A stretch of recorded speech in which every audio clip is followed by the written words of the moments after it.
Hi everyone, welcome back to Sashay Away with Barry. I am here. Oh, it's this way. It's 11:14 p.m.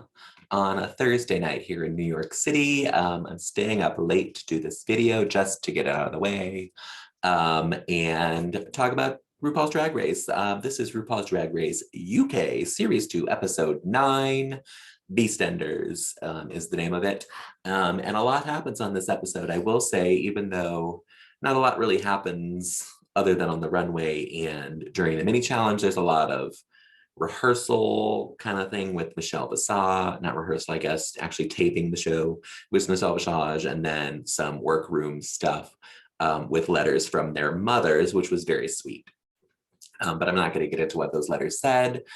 You can watch the episode and see that. But we're going to get right into this because we have a lot to look at.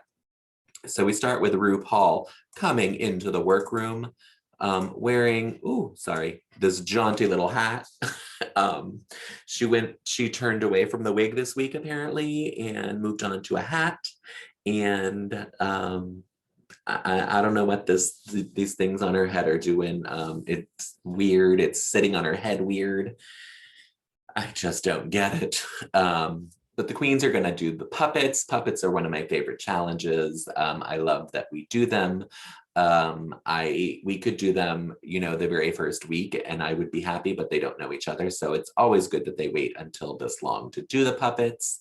And they're sticking their hands in the big pink hole, which we always get to be dirty and jokey about. So that's what we get. Ellie Diamond was first and she got Taste. And I love that she gave her the incredibly long hair and that she did the Brillo pad outfit. I think that's super clever for her to do this. I'm sure they had those Brillo pads sitting there just for that occasion. And she was fine. She talked really fast like Tace. She didn't have the Welsh accent, but it was really fast. She made a joke about Tace always being late, and that's one of the first things that we learned about Tace during her Meet the Queens is that she always shows up late. So she did fine. It wasn't groundbreaking, but it wasn't terrible. Next, we have Chaney doing Ellie Diamond. This was, kind of a foregone thing because they've had their tiff the last week. And it's still carrying over to this episode a little bit. So I thought we were going to get something really, really shady. It didn't really turn out that way. I loved, again, that she put a gigantic wig on her. It didn't need to be that long. It just needed to be big. This makeup is crazy. The outfit, I don't really get. It should have either been her simple silhouette that she always does, or like little baby doll dress, or the chaps. I'm not sure what this little vinyl thing is, but Lawrence was fine. I expected her to be better than she was. It wasn't as good as I'd hoped it would be from Lawrence. Next, we have Bimini Bambulash doing Lawrence Chaney. This look is very confusing. I guess it's probably her look from last week where she was the Stoned on the Runway look, where she was the kind of interplanet alien, pink alien with the big rocks coming out of her head. I don't really understand the look. But Bimini Bambulash was very funny and got Lawrence Chaney completely down. It was probably the easiest one to do because she is a caricature. And so everything she says is funny. And so that's all Bimini had to do was kind of make fun of that. I don't know if they even could do that, but I wish she had padded her really crazy with the hips that she does, because that would have been even funnier. But Bimini did a great job. She was by far and away the best one. And then we have Tace doing Bimini. I don't get this wig. The black outfit is fine. She was fine. Again, she was fine. It wasn't much. She really hit on the veganism. She hit on being from East London. Just kind of Bimini's what Bimini is known for. So again, it was fine. It wasn't great. There was a clear winner, and it was Miss Bimini Bambulash as Lawrence Chaney's. And she did a great job. Deserved win. Well deserved win. For our main challenge this week, we are doing Beastenders, but that's not it. We're going to do Beastenders, which is, I guess, I've never watched it, so I don't really know, but I guess it's a soap opera kind of show. I always thought it was like a comedy, but I mean, the way they acted, it was funny, but I think they were just doing a parody of it. They got a little guest visit via the television. I guess it was a Zoom call kind of thing because they were communicating back and forth from one of the actors whose name I did not write down. Sorry. You can put it in the comments if you want. She was very funny and she just gave them some little acting challenges, which were really cute. So that was nice, a nice treat for them. And they seemed to really, really enjoy it. So I appreciate that. It's kind of like the Anne Hathaway, that thing that happened on season 13. And then they went right into taping with Michelle Visage. It didn't go great. Some of it was fine, some of it was okay. Poor Lawrence Chaney couldn't remember her lines. Ellie Diamond couldn't remember the character name of Lawrence, which was Phyllis Bitch something. I don't know. I can't remember it either. But it was a play on like the actual character from the show. But I kind of saw it coming that this was just the red herring that they always do, and that they were all going to be fine. The show was going to be fine. They just want us to see that, you know, it didn't go great in the rehearsal taping of it, but it all turned out fine. And then we went back to the workroom. They found their letters that were left for them by their moms. It was very sweet. Each one read for someone else's mom, which I thought was lovely. They didn't read them themselves. They had someone read them for them. And then we got ready for the runway. And this week's runway, let's go back to the screen with Miss RuPaul, giving us more legs than we ever needed, and an amazing wig, just a big mane of hair. She looks great. I can't say anything bad about this look. It's really, really good. She looks fantastic. This is actually a really good picture of it as well. That shows you exactly why she is the supermodel of the world. So big shout out for her. On our runway, the category was Panto Dame. I don't know much about the Panto scene, but I am fascinated by the idea of it. I want to research more and more of it. And I knew the general idea of it. I think 3 of the queens hit it. One of them did not, and it will be very obvious as to who that is. But first we had Lawrence Chaney giving us this nod to the seamstress kind of thing with the sewing machine on her head, the measuring tape around her waist. She got the big pins in her shoulders. I love her little bloomers sticking out. She bends over on the runway and it says, "He's behind you." I'm sure that is some kind of Panto gag that I don't know of because I don't know Panto very much. But I think this look is really, really special and cute, and might be my favorite on the runway. I think, yeah, she looks fantastic. Next, we had Taste. This to me was the big fail because it doesn't really scream that. Apparently, Michelle said, yes, they do have fairies in Panto, but I think her makeup is a failure, where you have that. I'm going to go back to Lawrence Chaney. You have like the rosy, you'll see it more on Bimini actually. You have like the rouged in rosy cheeks, the big blue eyes. It's very exaggerated. And I think this is exaggerated for Taste. It's just not very Panto to me. And I think I'm not going to describe Panto because I don't know it that well. I just said that. Is it a cute outfit? Absolutely. She called herself Tinkerbell. I called it the Blue Fairy. Same movie. They're both from Pinocchio. Yeah, I mean, she looks good. I just don't feel like it was it fit the category. She looks great though. Next, we have Bimini Bamboulash, and you can see the makeup, the rouged cheeks on her, and the crazy eye makeup. These kind of crinoline looks are what you would expect.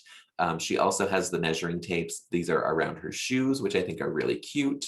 I love this crinoline underneath this baby doll dress. She looks really, really adorable. And this was a great look for her. I mean, her looks are usually great every week. So this was not a disappointment. Last, we have Ellie Diamond, and I think this is a great look as well. She nailed it. My only critique of it, when I was watching it, I said to my boyfriend that her hoop seems to be a little too high, and I wish it was lower. And then I said, maybe she should have just used a crinoline like the other ones to make it a fuller look at down below. We find out why that's not happened later on. But her makeup is great. Her hair is great. The jaunty little crown is great. The costume is great. So I think she knocked it out of the park. It was a great look. And I loved it. That's it. We get our judges' critiques. They thought Lawrence was fantastic in the challenge. Michelle did say that it took her a while to get there, but she did get there. They did not like Tace in the challenge, which surprised. They thought she did well for Tace. They did better. She did better than they expected her to. That is, a very backhanded compliment. I thought Tace was fine. She didn't bother me. This whole skit I thought was not great. Now let's look at the pictures. This is our Beastenders. I forgot I took pictures of these. So this is what we're doing. We're doing Beastenders. We have Bimini Bomb Boulash as the bar owner. I didn't write down their names. You can look them up if you need to. She was basically playing herself. And, good on her. She can do that. She does it well. I think she did great in this challenge. She was funny. The physical comedy that she did was really, really good. And she was a shining star. Yeah, that's all there is to it. Ellie Diamond was playing this older religious woman who is secretly a horny old bastard. And I thought she was fine too. I mean, of the acting, hers was the most kind of low energy, but I felt that was fine for the character. She was still funny to me. This look is bananas to me. Because when they described, and she's wearing gloves. What is she wearing those mittens for? Who knows? But when they described it, they said it was Thought Bottom, and that might have been her name. And I was like, oh, it's going to be some young, hot thing. And it was completely opposite that. So I was a little confused, but then as it went on, I got it. We had our guest star, which was McKay, which I'm guessing is Mickey, on the show. Obviously, because of COVID, they couldn't have extra people in there and they didn't want to green screen him in like Jeffrey Boyer Chapman on season 13 this season. I love that the cigarette is just stuck to his face. And then we get to see him later on the judges panel with someone doing his voice, which I hope that's how he sounds because it was ridiculous. We had Lawrence Chaney kind of as this bull dyke person who I don't know the show, so I don't get it. What we saw in rehearsal and I want to call it rehearsal, but I guess it's taping, was not what we got in the finished product. Her finished product was fantastic. I thought she did a great job and could have won this challenge as well. I think if she hadn't struggled so much during the taping, she probably could have won. And then we have Tace as her, I think she said her sister, Karen. I mean, my favorite part is that she didn't paint the breastplate that Bimini loaned her. I think that's funny that she's very white from the neck down. This wig is crazy and I kind of love it. I wonder if she borrowed it from someone because I don't know if she actually has hair like this. Maybe she does, but she's never worn hair like this before. So I think that's fantastic. This whole little skit that they did, I was so confused by. I didn't get it. I didn't get most of the jokes, but that maybe because I don't know EastEnders at all. It could have been spot on. The judges seem to be having a ball with it, so I'm guessing it was very, very funny to them. And I hope they weren't just putting that on because I think yeah, I mean, I think everyone did fine acting wise. I just thought the writing was terrible. That's all. The writing was bad. So that's the way I feel about it. And the judges agree. They said everyone was really good and they made it very hard to judge based on that. But we do have a winner this week, and that is Miss Bimini Bon Boulash. This is her 4th Repeater badge, so she is officially in the lead for badges. Sorry, I'm going to take a drink of my green tea I'm drinking because I went out last night and drank way too much, and I am not drinking alcohol today. But I'll talk about that after the video, after all of this, because it is drag related as well. So Bimini is our winner. I can't argue with it. She did a great job. She looks great. Again, I think if Lawrence Chaney hadn't struggled so much during the taping, she could have won this challenge as well. But Bimini is the winner. Lawrence is safe, and that leaves us with Ellie Diamond and Taze lip syncing to Last Thing on My Mind by Steps. No idea what this song is. I've never heard it. I enjoyed it. I'm not going to lie about that. And these queens tried to put in everything that they possibly could for this lip sync to get to the top 3. And it was a little too much for me. But if you ask my opinion, well, let's go on, because they both had costume reveals. And this is why Ellie Diamond, her hoop was so high, is because she had that underneath it and it needed the crinoline to be that high. Taze also took off her feathers and her wings to do the lip sync, and there you have it. In my opinion, the winner was Ellie Diamond of this lip sync. I thought Taze almost was invisible during it. She didn't really do a whole lot. They both moved around the stage way too much and kept crossing in front of each other. They were like fighting for the camera as much as they possibly could. I think Taze just assumed she was going to be going home since it was her 4th time lip syncing. And Ellie this is her 1st time, and she was determined not to leave from it. But Taze is announced to stay. And she is completely relieved and thankful. But then Ru does her thing and tells Ellie she gets to stay as well. Ellie starts crying on the runway, of course. And this was well-deserved. I mean, you couldn't not keep Ellie because, again, I think she won the lip sync. But if you wanted to keep Taze, you had to save them both. I guess you didn't have to, but to make it look fair, you had to save them both. So we have a top 4 for next week's episode. No one goes home. We don't lose anyone. We're going to have all 4 for the finale. It was probably planned because I'm sure that what they're going to be doing requires all 4 of them. That's what I'm going to say. And that brings us to next time on Drag Race. We have all 4 of them coming into the workroom. They are going to be, oh my God, I just looked at Taze's pants. Those are crazy, insane, with the fangs everywhere. I mean, Ellie was insane, but when she walked in, I thought that these pants are bananas. They are going to be doing, it looks like a singing, dancing extravaganza. This does not bode well for Lawrence Chaney unless she really steps it up to impress them, and maybe she does, and that will give her the crown. Otherwise, I think it is Bimini's for the taking at this moment. Who knows? Crazy things have happened on the show. But I think it's really between Lawrence and Bimini. This challenge does not lean towards Lawrence doing well. Hopefully we will all be surprised, because I would still love for Lawrence Chaney to win. We also get reunited with our other queens.